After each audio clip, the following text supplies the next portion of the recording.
All right, now we're going to learn about histograms. Histograms are kind of a crazy, weird combination between a bar graph and a frequency table, both of which you guys are probably pros at by this point.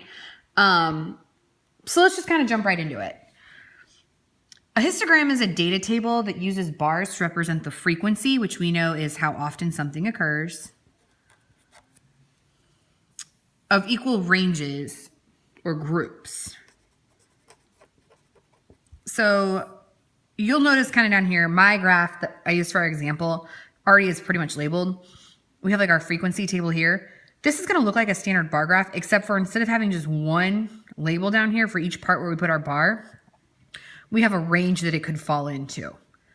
So it's a little bit less work since we have so many numbers here. So the steps to making a histogram are pretty easy.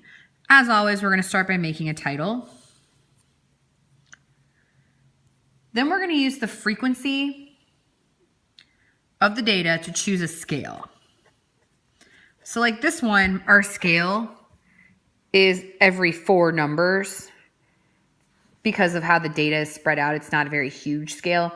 If we were dealing with numbers that were like between 1 and 100, we would probably do scales of like 10. Versus if we were doing numbers 1 through 1,000, we'd probably do hundreds. All right, once we have our scale, we are going to list the intervals along the x-axis, which we would do here. This is our range that we have. And then we're going to graph the data using bars. So like I said, it's going to end up kind of looking like a bar graph. So let's go ahead and try this together. You guys are only going to have to make one tonight on the back, I believe. We're going to do one that's pretty much mostly done though, but you're going to have to do some extra steps on yours. So the first one, it says this is the information for daily high temperatures in degrees Fahrenheit. And gives us a whole bunch of numbers here. Here's our frequency table to kind of help us organize our number. Here's our title, daily high temperatures in degrees Fahrenheit, which is essentially exactly what this says up here, which is totally fine. So like I said, we looked through here, our numbers are only spanning about 30. So to do around 5, that's going to give us a good group of 6 or 7, which is probably the number you want to aim for, is only having 6 or 7 groups down here, if not less. So once they have their ranges or their scale figured out, now they're going to list the intervals, which they've already done. And now we're going to have to graph our bars. Well, to graph our bars, we first have to use our frequency, which we would have done frequency to figure out what our intervals would be. So what we're going to do is we're just going to make our tallies for where these numbers fall. 63 falls between 60 and 64. 70 falls between 70 and 74. 64 goes between 60 and 64. 71 goes between 70 and 74. 70 is between 70 and 74. 62 is between 60 and 64. 68 falls 65 to 69. 67 falls 65 to 69. If you want to like pause and just do this in your head because my numbers are bothering you, that's fine. Just make sure at the end when I total mine up, you have the same number.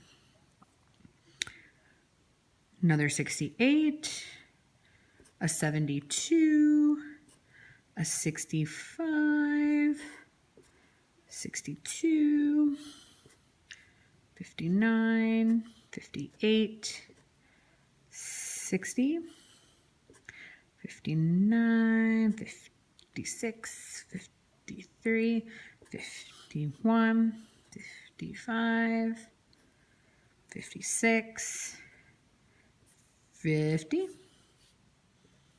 53, 57, 55, 50, 46, 49, 46, 52, and 48. Okay. So your numbers, we should have ended up, I'm just going to write them over to the side just so I have them. I have 0 here, 4 that fell between 45 and 49. 6 numbers fell between 50 and 54. 8 numbers fell between 55 and 59. 5 numbers fell between 60 and 64. 4 numbers fell between 65 and 69, and 4 also fell between 70 and 74. So now what I'm going to do is make a bar graph out of this information. So like I said, it's not terribly difficult. The hardest part's really just figuring out these intervals. So looking at our first one, 40 to 44, I've only labeled, since I don't have anything higher than 10 here, this is only labeled up to 10 just because it's a nice, easy number. Whatever you label on the side is up to you as long as you're able to fit all of your data in and the numbers go up evenly. So like I said, I have 0 here, so I'm not going to do anything with it. Ages 45 to 49 goes up to 4. You can color that bar in if you want, but I'm not going to waste my marker. 50 to 54 is going to go up to 6. It's really hard to do this when I can't hold the paper still. 55 to 59 is going to go up to 8. Days that fell between 60 and 64 is going to go down to 5. And then this one is 4. This guy's also 4. All right. So that's my bar graph. You guys have one to try tonight, and good luck.